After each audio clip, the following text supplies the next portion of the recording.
का विषय बहुत ही खास है। इकोनॉमी के अंतर्गत अर्थव्यवस्था। अभी बजट 2026-27 में महत्वपूर्ण जो कुछ टॉपिक्स हैं उस पे हम चर्चा करने वाले हैं। जी हाँ, आज हम बात कर रहे हैं भारत की अर्थव्यवस्था के बारे में। आज भारत की अर्थव्यवस्था सिर्फ पैसों से नहीं बल्कि रंगों की भाषा से देश का भविष्य लिख रही है, जिसमें blue economy, white economy, green economy, circular economy, ये सारी चीज़ें आती हैं, जहाँ हर रंग एक नई सोच, नया उत्साह और नया परिणाम देता है। यदि बात करें ऑरेंज इकोनॉमी, जहाँ दिमाग चलता है वहीं ऑरेंज इकोनॉमी पलती है। जी हाँ, ऑरेंज इकोनॉमी एक क्रिएटिव इकोनॉमी है, जिसमें ओटीटी आपका हो गया, नेटफ्लिक्स हो गया, वीडियो गेमिंग हो गए, कंटेंट क्रिएटर्स हो गए, स्टार्टअप के क्षेत्र में हो गया, साथ ही टेक्नोलॉजी के क्षेत्र में।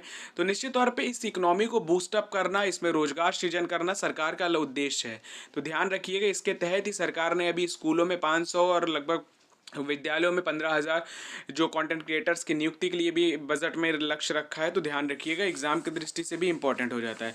यदि बात करें ग्रीन इकोनॉमी, तो ग्रीन इकोनॉमी क्या है? तो ग्रीन इकोनॉमी में विकास वही जो प्रकृति को हानि न पहुंचाए। सौर ऊर्जा हो गई, पवन ऊर्जा, इलेक्ट्रिक व्हीकल हो गया, ग्रीन एनर्जी, कार्बन उत्सर्जन न्यूट्रल जो टेक्नोलॉजी है आदि के माध्यम से प्रदूषण कम करना, स्वच्छ, स्वस्थ और स्वर्णिम टिकाऊ विकास करना।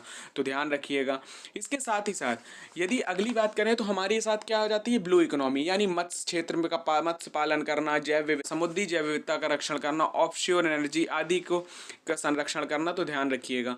यदि बात करें हम इसके बाद वाइट इकोनॉमी क्या है, जिसमें चिकित्सा क्षेत्र हो गया, स्वास्थ्य का क्षेत्र हो गया, साथ ही साथ इसमें हमें फार्मास्यूटिकल जो हो गया, चिकित्सा केंद्रों की स्थापना को लेके हो गया, ये सारी चीज़ों का प्रयास करना। साथ ही शिक्षक जो है उनको पेशेवर शिक्षक के रूप में कौशल स्किल प्रदान करना, ताकि जो हमारा ये सेक्टर है इसमें भी रोजगार का सृजन हो सके, और अपने आप में ये खास हो जाता है। इसके साथ ही यदि हम बात करें सर्कुलर इकोनॉमी, इसमें क्या होता है?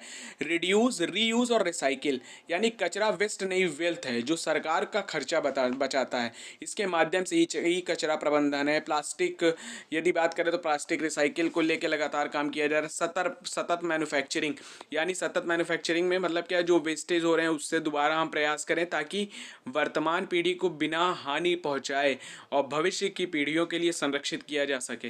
तो इसके उद्देश्य से इसको लाया गया है। तो ध्यान रखिएगा, सर्कुलर इकोनॉमी, ये टर्म्स हैं, इंपॉर्टेंट है, एग्जाम की दृष्टि से अक्सर पूछा जाता है, तो आप ध्यान रखिए।